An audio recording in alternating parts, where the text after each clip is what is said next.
नमस्कार। आज हम एक बहुत ही खास और पवित्र स्थल की बात करने वाले हैं, मध्य महेश्वर मंदिर। हाँ, जो पंच केदारों में से एक है। बिल्कुल। और अभी हाल ही में वैशाख शुक्ल त्रयोदशी को मतलब 24 मई को इसके कपाट फिर से खुले हैं। पूरे विधि विधान और मंत्रोच्चारण के साथ, जैसा हर साल होता है। सही। ये मंदिर उत्तराखंड के रुद्रप्रयाग जिले में है और इसकी ऊंचाई करीब 3300 मीटर हिमालय की गोद में। अद्भुत जगह है। और पास में ही वो बूढ़ा मध्य महेश्वर मंदिर भी है, उसकी भी अपनी अलग कहानी है। हाँ, लेकिन आज फोकस मध्य महेश्वर पर। सबसे दिलचस्प बात जो मुझे लगी वो ये कि यहाँ भगवान शिव की नाभि की पूजा होती है। सही, ये अपने आप में बड़ा अनोखा है ना? कि मतलब नाभि की पूजा क्यों? वही तो। हमारे पास जो जानकारी है वो इसी रहस्य से पर्दा उठाती है। इसका कनेक्शन सीधा महाभारत काल से है, एक बहुत गहरी कथा से। अच्छा, तो फिर चलिए इस जानकारी को और करीब से देखते हैं, इसकी तह तक जाते हैं। हाँ, तो कथा शुरू होती है महाभारत युद्ध के ठीक बाद। युद्ध खत्म हो गया था, पांडव जीत गए थे, पर मन में शांति नहीं थी। बिल्कुल।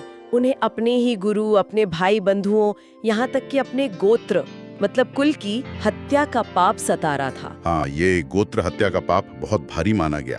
वो इससे मुक्ति चाहते थे, पश्चाताप करना चाहते थे। तो उन्होंने सलाह मांगी होगी। बिल्कुल।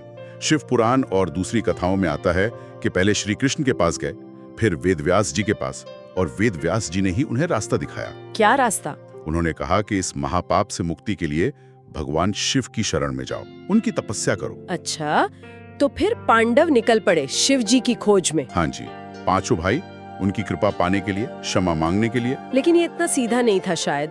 सुना है शिव जी पांडवों से थोड़े नाराज थे। हाँ, कथाओं के अनुसार वो रुष्ट थे, खासकर ये गोत्र हत्या वाली बात पर। वो इतनी आसानी से दर्शन नहीं देना चाहते थे। तो उन्होंने परीक्षा ली। कहते हैं जब पांडव तपस्या कर रहे थे तो शिव जी ने सोचा कि इनकी परीक्षा ली जाए। और वो कैसे? वो एक विशाल, बहुत शक्तिशाली बैल का रूप धरकर वहां आ गए।